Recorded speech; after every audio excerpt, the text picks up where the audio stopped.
નમસ્કાર, પંચાયત સમાચાર 24 માં આપનું સ્વાગત છે. લીમખેડામાં રાષ્ટ્રીય સ્વયંસેવક સંઘની શતાબ્દી નિમિત્તે 101 કળશ સાથેની ભવ્ય યાત્રા અને વિરાટ હિન્દુ સંમેલન યોજાયું. જ્ઞાતિગત ભેદભાવ ભૂલીને સંગઠિત થવા વક્તાઓ દ્વારા કરાયું આહવાન. રાષ્ટ્રીય સ્વયંસેવક સંઘના શતાબ્દી વર્ષ નિમિત્તે લીમખેડા ખાતે હિન્દુ સંમેલન સમિતિ દ્વારા ભવ્ય વિરાટ હિન્દુ સંમેલન અને કળશ યાત્રાનું આયોજન કરવામાં આવ્યું હતું. લીમખેડા તાલુકાના 8 જેટલા ગામોના હિન્દુ સમાજના લોકોએ આ ધાર્મિક કાર્યક્રમમાં મોટી સંખ્યામાં ભાગ લીધો હતો. યાત્રાની શરૂઆત 101 કળશ સાથે રામજી મંદિર ખાતેથી થઈ હતી, જે નગરમાં પરિભ્રમણ કરી મોટા હાથીધરા ગામે આવેલા ઠાકર મંદિરે સંપન્ન થઈ હતી, જે ત્યારબાદ મહાસભા યોજાઈ હતી. આ કળશ યાત્રામાં મહિલાઓ અને દીકરીઓએ પારંપરિક વેશભૂષામાં માથા પર કળશ ધારણ કર્યા હતા, જ્યારે મહારાણા પ્રતાપ અને છત્રપતિ શિવાજી મહારાજની વેશભૂષામાં સજ્જ અશ્વ સવારોએ લોકોનો ઉત્સાહ વધાર્યો હતો. ઠાકર મંદિરના પટાંગણમાં આયોજિત સભામાં ગુજરાત પ્રાંત શાશ્વત ગ્રામ વિકાસ સંયોજક દિલીપસિંહ ચૌહાણ, જિલ્લા સંઘ પ્રચારક કેવલ્ય ઠાકોર અને રામદેવજી મંદિરના મહંત ભરત મહારાજ સહિતના વક્તાઓએ માર્ગદર્શન પૂરું પાડ્યું હતું. યાત્રા દરમિયાન ધાર્મિક નાદ અને જયઘોષથી સમગ્ર વિસ્તાર ભક્તિમય બની ગયો હતો.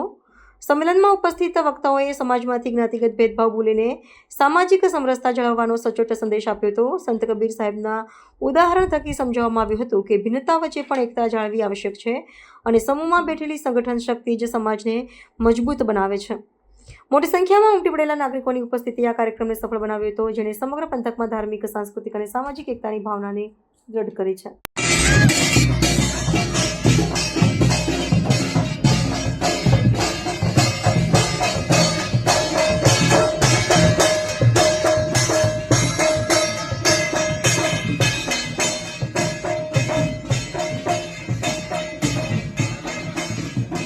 અહીંયા જે અવતાર લેવો માણસ માટે પુણ્ય જન્મનું કર્મ હોય તો જ ભારત વર્ષમાં અવતાર મળે, બાકી ના મળે સાહેબ.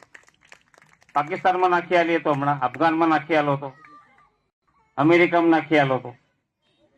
ભાઈ શું છે ને બેન શું છે, માં શું છે ને મામા શું છે, કાકા શું છે, ખ્યાલ જ નથી આવતો. કોઈ સંસ્કૃતિ જેવું છે જ નહીં. એ લોકો અહીંયા આવીને ગાંડા થાય છે, કપડાં પહેરી પહેરીને રાધે રાધે રાધે રાધે કરે છે ને. બધા જ અહીં હવે આવે છે, યોગના ક્લાસો ભરે છે. વિદેશીઓ આવીને ભારત પાસેથી શીખે છે યોગ કેવી રીતના કરી શકાય.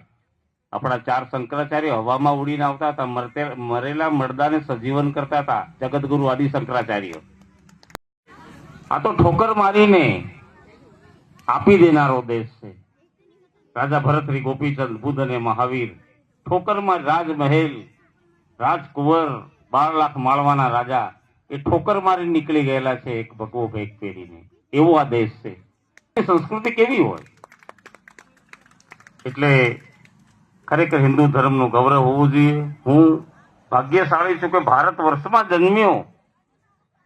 હું મહાન ભાગ્યશાળી છું. આ રામકૃષ્ણ, મચકચ્છ, વરાહ, વામન, નૃસિંહ આ અવતારોને એવું ન લાગ્યું કે અમેરિકામાં મજા મળશે ત્યાં જન્મ લઈ લો. એમણે કેમ જન્મ ત્યાં નહીં લીધો? જાપાનમાં, અમેરિકામાં, સ્વિટ્ઝરલેન્ડમાં, નેધરલેન્ડમાં. એ ઇન્ડિયામાં જ કેમ આવ્યા?